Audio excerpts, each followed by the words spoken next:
atakozanga nzambe atakozanga nakangami na yo nakotika yo te natinga betina na biso ata bapasi atakozanga nzambe atakozanga nakangami na yo nakotika yo te ata bapasi atakozanga nakangami na yo nakotika yo te. Mama Esther Yembe kupula oyo pesi biso accès to pesa verset 10 jours. Alors na verset 10 jours ya lelo tozana mukanda na Hébreu chapitre nango 11 na verset 24 kino na verset 27. Bible elobi nini gotekele. C'est par la foi que Moïse, devenu grand, refusa d'être appelé fils de la fille de Pharaon. Il y aura ce qu'on continue.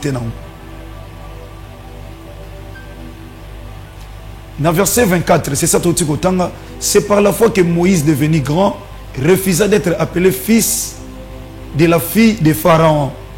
Verset 25. Aimant mieux d'être maltraité avec le peuple de Dieu que d'avoir pour un temps la jouissance du péché. Je répète, aimant bien être maltraité avec le peuple de Dieu que d'avoir pour un temps la jouissance du péché. Verset 26.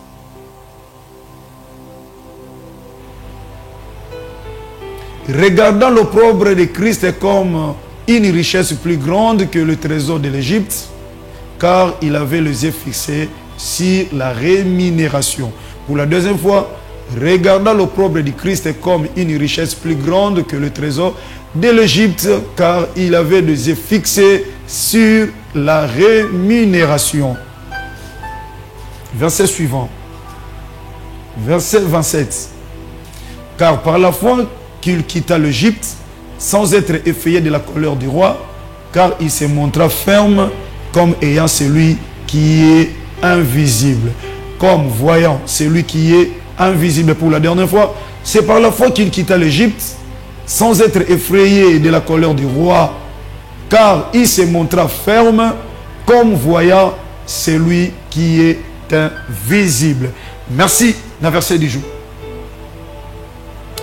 Bien-aimé dans le Seigneur, dans ces versets du jour, tout le monde dit que Nzambe azoluka batu oyo baza na foi pour asala na bango ba grande chose. Bible lobi na Genèse, Yesu Masiya Nazareth azalaki nanu invisible, amonana ki physiquement te. Et tata asali alliance na Abraham. Aibisi koko na biso Abraham na sepela na Nzambe. Nzambe tamula ba Abraham ba komba koko, mais yatikali ka Nzambe. Nzambe ba pesa ke pe agité. Nzambe ba pesa agité. Pour ça ba te belé balinga pe opesa age na bango te. Oyo kaka atini le message. Le 29 sera mon anniversaire. Mais à Suisse wana aloba age a komi na moté. Mais bien aimé na sali parenthèse pour na fongola non après makambu oyo tuuti kotanga. Il y a foi na temps de la foi oyo. Ndeko bomba age no lingate batu ba yeba. Ubombela ngo batu, ubombela ngo Nzambe te. Siko Nzamba ofundo mukolo mo. Loba onoka. Deti ba biso tona ba 50 ans.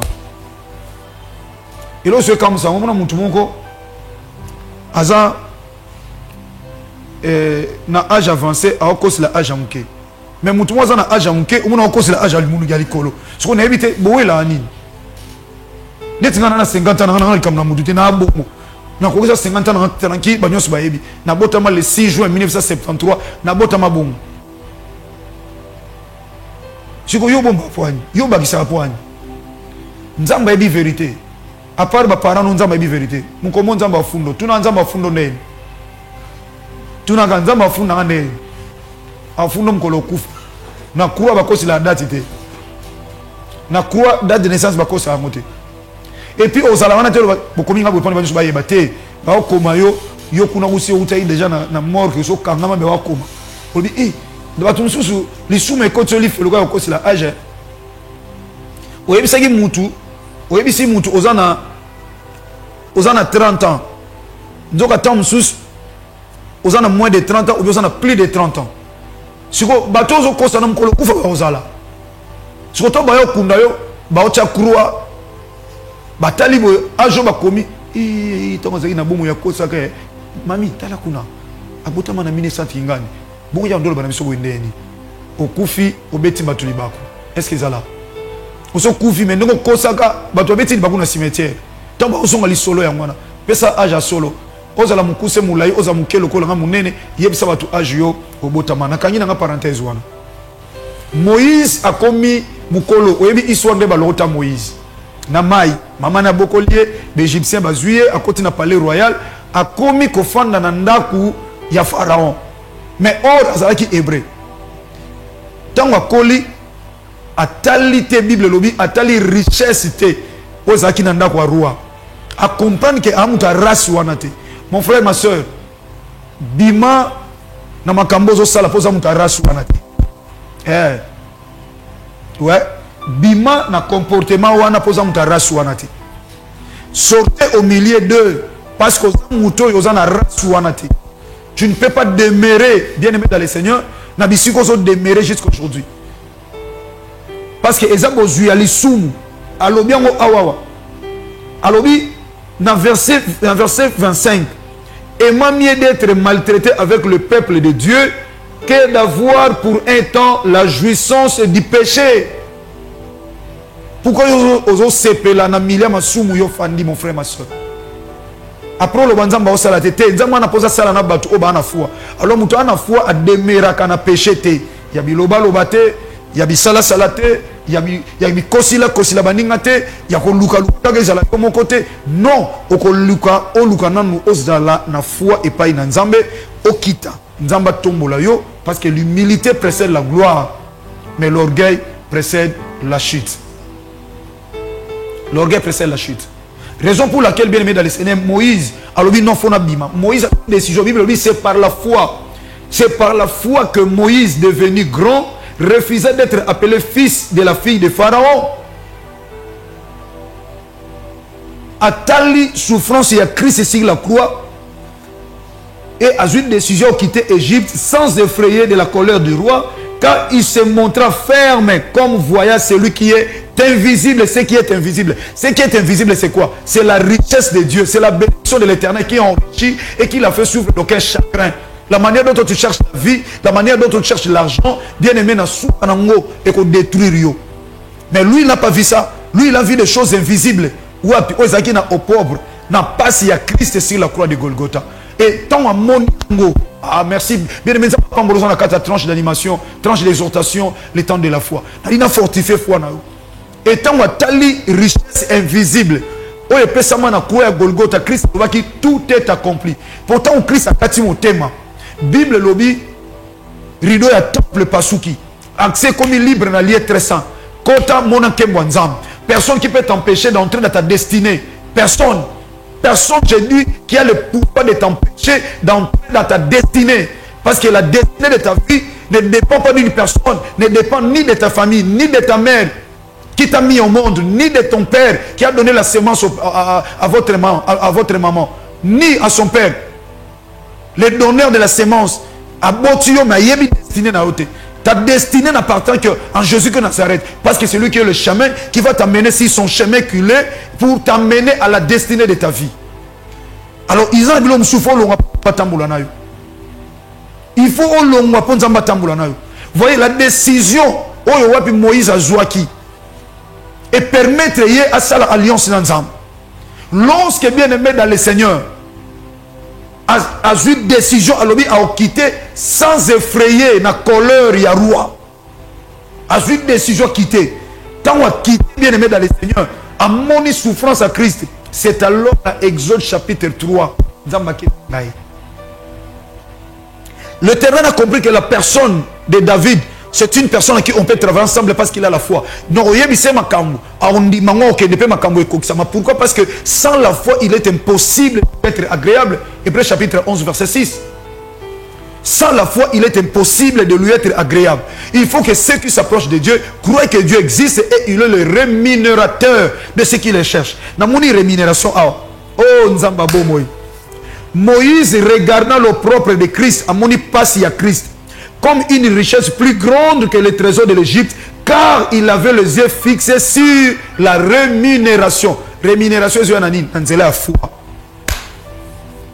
Sans la foi, il est impossible de lui être agréable. Il faut que ceux qui s'approchent de Dieu croient que Dieu existe et que le rémunérateur de ceux qui le cherchent. Alors cet homme avait les regards fixés vers Christ au propre naïe, comme il voyait celui qui est invisible.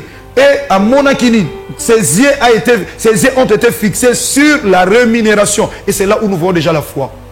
Il y a un début, c'est par la foi que Moïse refusa d'être appelé le fils de la fille de Pharaon.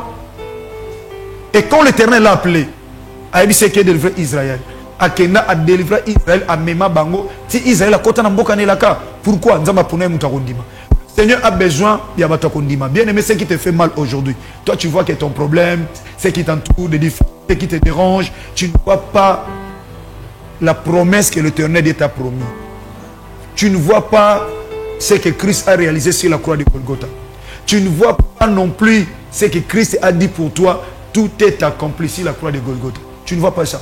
Tu es entouré de problèmes. Ozaka na problème. Au monde encore, basalinga boy, bazosinga boy. Tikaba lobana yo, tikaba solo bako sala. Kobanga bangote comme Moïse n'a pas été effrayé de la colère du roi. Tu ne peux pas avoir peur de ceux qui sont autour de toi, de ceux qui disent ou de ceux qu'ils font. Ça ne te concerne pas. Toi, tu as besoin de fixer ton regard vers Jésus de Nazareth. C'est lui qui est le maître de toutes choses. Et tout a été créé par lui et pour lui. Il dit un mot, la Bible dit encore, et la chose s'accomplit. C'est lui qui peut se lever pour parler, pour dire quelque chose pour ta vie. Mais tu n'as pas besoin de ce que les gens disent. Bible le dit dans Actes des Apôtres, lorsque apôtre Paul a sauvé... que le Seigneur vous bénisse, vous a branché. Foi na yo et matana ton de la foi. Parce que tu es venu accompagner personne. Oh, bien aimé, à Sungi Batu, ma police, tu vas y la moto, ma lit les a tellement makasi, ma koni et sili.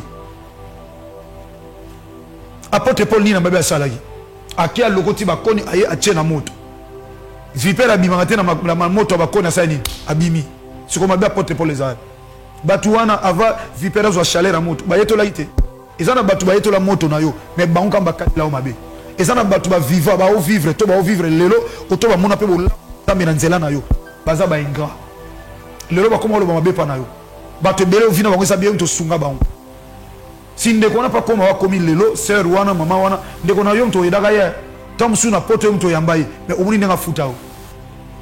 Komi tout ça matin zelo ko sikata parce que na Bible ça Mutaiko sunga bina bakisi bakoni toye to la biso nyos vipera bimi azinge na loboko olebo luka solution vipera longo na loboko na ye bokomi lango sujet bila kelima be mutaza sumo et yango rataki naufrage raté liwa ya mai sikoyo vipera azingi akokufa. C'est ça que les gens de mauvaise foi disent pour toi. Na te ondengeni mon frère ma soeur papa maman na te ondengeni où est tranche libre le temps de la foi.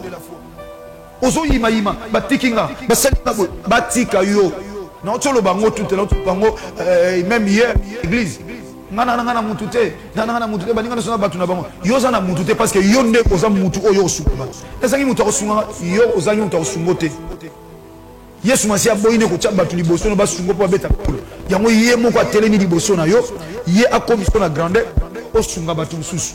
Pourquoi yolinga na vidéo basunga osunga batu attachement na onanzambe foi na yo quand l'Éternel te bénira tu seras une source de bénédiction. Il est écrit dans Deutéronome chapitre 28 quelque part il dit je te bénis et tu seras une source de bénédiction.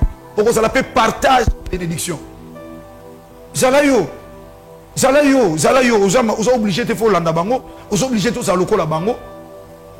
Apôtre Paul ba sekai a kufa lorsqu'il a secoué sa main Bible obi veut pas quoi batona ba changer balobi a nzambe balobi a nzambe ils vont changer leur langage. Zana kondima Bartimée aussi est un homme de foi. Quand à mon Christ il criait, la Bible dit il criait fils de David aie pitié de moi. Et les gens vont faire terre pendant que la Bible lobby il criait d'autant plus fort à gagner les sous ma casse fils de David aie pitié de moi. Bien mais pendant que travailler sous ma casse pendant que ils milieu yo sala les sous ma casse au fur et à mesure de travailler ma casse occupé ba on mata tant on mata OK ka likolo bon baza ba mono ba tika la yo aigle pour se retrouver likolo va changer le langage. Pendant que Bartimaeus au gang, bande ko nangai. Yesu masi a telemi. Alobi bo bengaye. To ba bengiye. Yo ba to ke bengaye. Ba ba no pekisa ba ko prend courage, il t'appelle. Il y a des gens au ba o seko lelo, lo ba yo sengo service. O ba zo million lelo, lo ba yo senga lisungi pa. Tom sulbana na bango yo to foot la bomba frère académique. Yo to foot la bomba Minerva. Tom sulibal mwana na ya passe wana zo bala na passe. Yo to louer ça. Yo to pesa la msumbonga voile. Yo to salisa. Pourquoi tu as peur? Tu as peur de quoi? Dans le verset du jour, au Tangi, dans Hébreux chapitre 11, verset 24 à 27, bien aimé, ils ont fortifié. David a besoin de décision habillement. La première des choses que tu veux faire, c'est de faire le premier pas. Et le reste, c'est de continuer. Pour ton diminuer, c'est de multiplication, mais addition. Si vous en avez dans le lobby de l'église, tu as négligé le chiffre 0. Ok, chiffre 0, c'est le chiffre éternité. Ne bandez qui les a 0. Était informe et vide. 0. Mais lorsque Christ a été, Nzambalobi, que la lumière soit et la lumière fut. Maye kabwana mabele et kabwani. Après si forme na mabele. Et bandi la moukile bandi. Premier jour, deuxième jour, chiffre 1 bandi. Alors va chiffre 1 bandi, chiffre 0 mte yalaki. 0, 1, 2, tobandoken. Si ko 0 nzambatika onka libosote parce que yemoko aza éternité. Donc chiffre 0 chiffre éternité. Donc nzambaza e bandi la zape souka. Alors le ko le bandi na 0, tina 9. Pour kilo et ya poids et ya nzamba ozwa 0 wana ando bakana sima ba chiffre. Pour pesa chiffre kilo. Et on a vu sur tant on a na 1 qu'on néglige 0 de son va placer ga 0 simano comme na 10. Qu'on néglige 0 te moni 0. À cause de mon ça pénoisa et l'autre. Mais si on check Simano, hein, après so force beaucoup. Au moins on est l'autre. Si on check Simano, on peut force. À cause ça peut aide. Et ça aide. À aider au peu au commun à destinée. Qu'on néglige 0 te, qu'on néglige pas tout.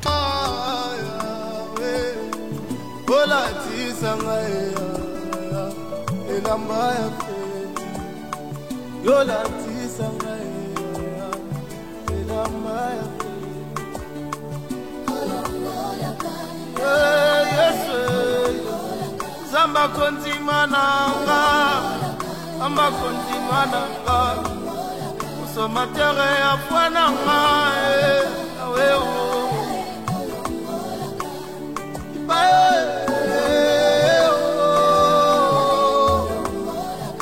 Epesa mela yo, kolomola moya. Voilà, merci Nabandeko Régie pour na nzembo kitoko elongona frère Nabiso exaucé kafuti oyo wapi akoye ko interpréter vision to pe message oyo nzambe apesaki na ngalo kola muumbu na ye ya pamba pour na édification pour na ko fortifier pe pour na osala bolamu na peuple nyonso ya nzambe. Je sais que cette chanson kotsa batubele na présence na nzambe ko bana nzambe ke olongola nga yoyo ezana batu misusu lelo bana misusu bazana posa ko tanga classe le vouloir reza kasi makoke ezate nzamba borfelin ozawapi nzamba borfelin ozawapi onolaka soni ya matanga na vie longola pe oyo. J'aime quand le Seigneur m'a donné cette vision ya koloba na yokaka na basusu tango balelaka ya bango lelo ekomelinga eleki makasi motema ezoswa oyebi pasi ya motema oyebi tango baninga bazana pasi oko comprendre pasi wana te. Tant baninga bazalaka kolela yo sentir kolela na bango te pendant que moninga balarme ezo couler a sentir douleur pasi na kati ya motema tant mosusu eza pa mwasi me mobala o sentir yango te tant mosusu eza pe pa mobali mwasi o sentir yango te yango na sepela ndeko pisha lobi tango bato bayaki kotala ona pasi balendisaki motema kasi bazwaki sika na yo te. Ils ont parlé, ils t'ont fortifié, après quelques temps bazonga na ba mais passe à motema n'engende ko tsosa yembi alobi oyebi passe à motema. Il y a qu'une seule personne bien aimée dans le Seigneur o ayebaka passe ya motema ya mutu ezankolo Yesu Masia Nazareth parce qu'il a un esprit en lui, le Saint-Esprit qui est son esprit a sondaka profondeur ya bonzambe pe a révélé la cannabiso. C'est lui seul Christ qui connaît le plus profond de ton cœur, là où ton cœur saigne. C'est là où Christ a zomona, là où il y a des larmes qui coulent dans ton cœur. Oyo ata médecin so afungoli mutema omona ngote ba larme omona ngote. Mutazo lela mena katsa mutema maya miso mutema. Isaka nkolo Yesu Masia Nazareth na mona. Maman zo traverser moment très compliqué na likamo songolo. Papa zo traverser moment moko très compliqué na likamo elatio tant mususu posa ko vivre sili tant mususu posa kutu omisala mabe. Parce que on dit que batu bako salo makambo ba salio mutu wana oyo ndima kité. J'adresse ce message à quelqu'un, à une personne ozola dans ces moments. Bien aimé, on dit que yem ta ko sala c'est que se retrouver n'état ozo se retrouver là. Na ba condition ozo vivre là. Quand même pas penser que vous allez yé, ndenge bozala na yé, na ndenga yebisa yo, ndenge oyoka yé, ndenge osala confiance. O satanda ite ko arriver boy, o arriver là. O komo ba tam suna yépé. Oui.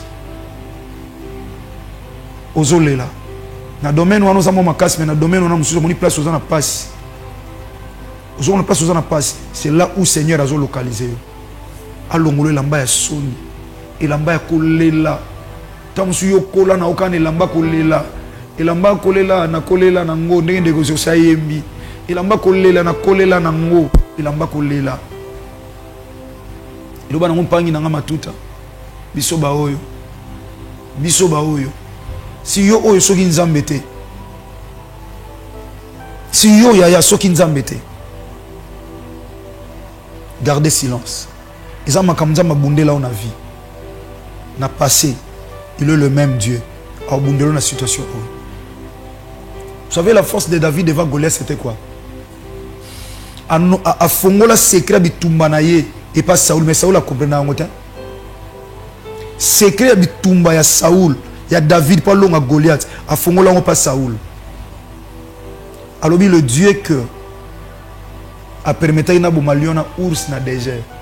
A permettre cette circonstance na bomai. Nzamba kala masala maramosika. Se souvenir na bola masala on kala. Et au pesa yo action comprendre que nzambo na sala confiance. Tom sou na yebaka été. Ba betelo li solo ko bela trop na bomwana. Ba betelo li solo ozaga na vie compliquée na bomwana. Babetelo li solo parcours non ndenge lekaki tant sous babetela ote yo moko tso komena âge à maturité au comprendre ba parcours mo lekana on a vie très compliqué so pour na mbongo me so kufa so ipona likambo wana ozoluka lelo mbe yo komina âge oto luka likambo wana lelo po sa on est ko sama lungo luka mote o luka mwana mais au lekana ba moment ozana nous trop jeune mwana muke ozana na posa libala nanu te posa nanu de makoki ya kobota te mais c'est le moment où il y a eu des combats terribles dans ta vie mais le Seigneur s'est élevé à bunda pona yo zala David yaya nzambo alongisa na bitumba wana nzambo alongisa na accident wana nzambo alongisa yo na covid ya ebeta batu na yo ba piri yo bakufa mais nzambo tikyo na bokoy parce que yebi ces souvenirs na passé nzambo bikisanga na covid nzambo sana ba réalité belle tu es le même Dieu yo so covid tu kufa tin oba kufa covid le kay ba onani to le ki ba onani il y a encore de l'espoir pour ceux qui vivent dans ces temps de la foi na tranche d'exhortation temps de la foi j'aimerais que foi no écola na sepela na David na Bible lobi David yoka ndeko yoka papa mama yoka nga bien David itangwaye akemona Saoul po amoni ba fingi Israël pendant 40 fois tongo poko 80 fois Goliath finga na tongo na poko lokola kir aux traitements na tongo aux traitements na poko traitement ngoni ya ko insulter Israël mais Saoul na batune ba okima mais lorsque cet homme est arrivé qu'est-ce qu'il a fait? Lorsque cet homme est arrivé, il est allé voir Saoul qui était à la tête d'Israël. Lorsqu'il est arrivé chez Saoul, Saoul a joué Bisaïnine. Saoul a joué qu'il est solo, il y a adversaire. Tant que il y a problème, on a dit, les Cambo, ils ont mis sur battu, Saoul voulait aussi faire peur, amener la peur à David par rapport à ces jeunes que tu voyais là. C'est un guerrier. Depuis sa jeunesse, dans toute sa vie, il ne faisait que Bundaka. C'était ça pour lui. Il n'y a rien. Tu sais, quand on est dans le désert, on laisse un pâté dans le lion à ours. Tu as un pâté dans la na botte pinza. Eh, ours a joué pendant Niama. mpate abando kima nango mbangwa ours mais David a landaye akangaye abomi ya botoli mwana mpate lion ye également la même chose. Siko David a nommé David Goliath a telemi ao David a vu nzambe na ye Yesu Masia Nazareth a placé ye na sima ya Goliath. Pourquoi?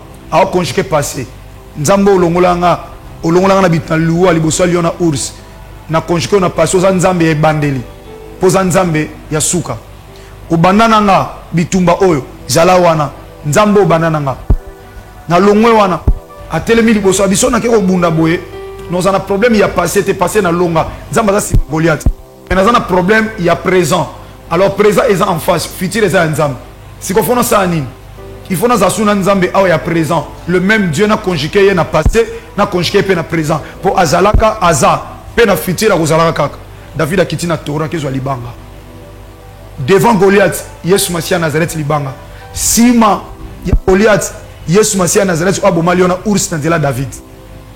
Et lorsque le Saoul a zobenda Saoul c'est pendant que Saoul a zobongisa pour la bataille Bible lobi David courit vers Goliath.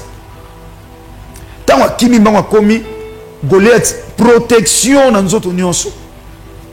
Tika na bisa nguna na ko batama alati ba protecteur alati ba protection des choses ko protéger mais bien aimé so tana we ko ka okuwe saye a okuya angombat a okuya toi tu as la foi a okuya.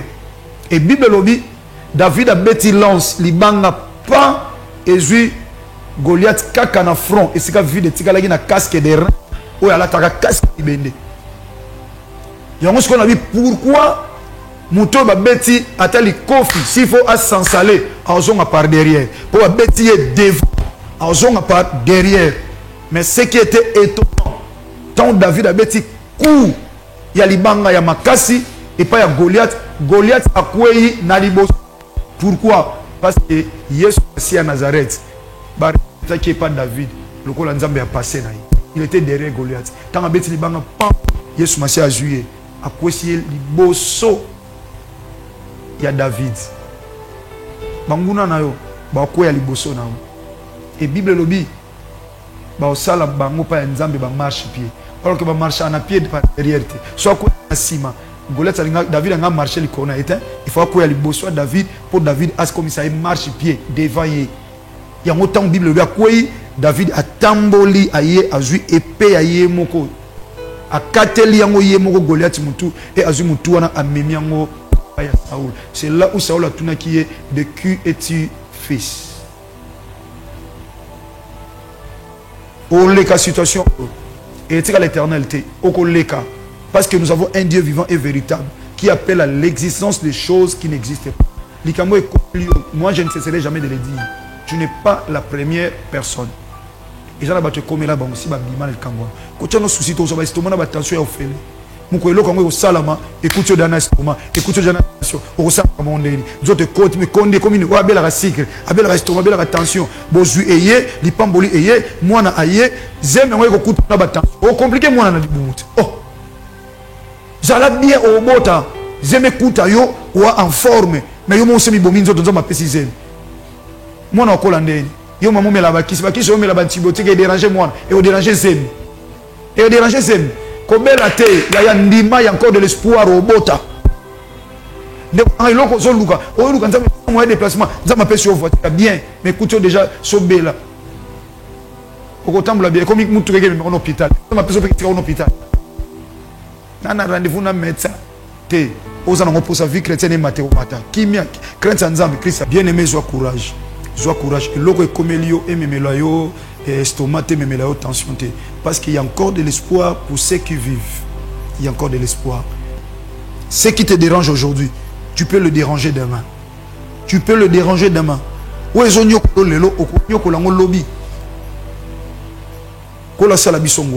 voulons prier bien aimé pour la clôture de cette émission. Avant la clôture, j'ai dit déjà un grand merci. Il y a quelques minutes, moi je prie avec foi. Parce que la prière de la foi est sauvage. Cause en a une minute et au le miracle. Parce qu'ils en a 4 sa foi. Foi est plus que bombe atomique. Bombe atomique, c'est quitter ça, les dégâts. Mais la prière de la foi est plus que cette bombe-là d'atomique. Bon, ma bien-aimé, je veux prier, tendre Père. Assemblée pour la bande de cognos, au bazaki na biso na tranche haute. Kanisa bangonzam. Baleli pam. Balukio pam batenzamba bomoy.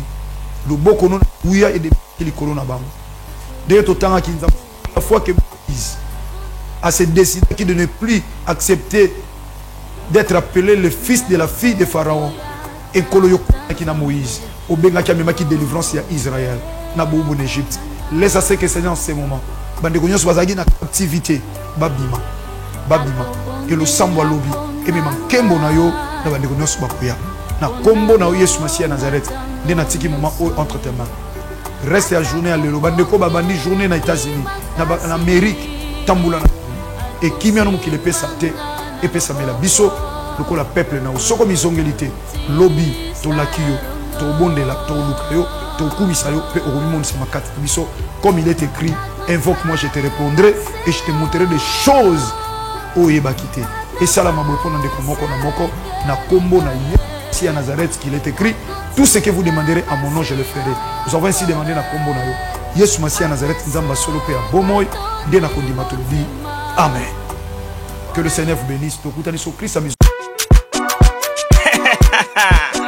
balobi bomata bokita chaîne eza kaka moko chiffre 9 télévision zongelengi YouTube ezwi sans na chiffre 9 miso nanga efungwami na chaîne moko ya innovation socio-culturelle une chaîne pour tous ya kotane wana mama ya kotane tosabone massivement wana mama ya kotane ana notre père balandaka Boko Sanderson atalaka na bosanite Charlie Okijo alela bana c'est centre évangélique de la foi soko lingyosa la connecter ndeko yotala Bemisho kitoko bate yatra malonga programme kitoko socio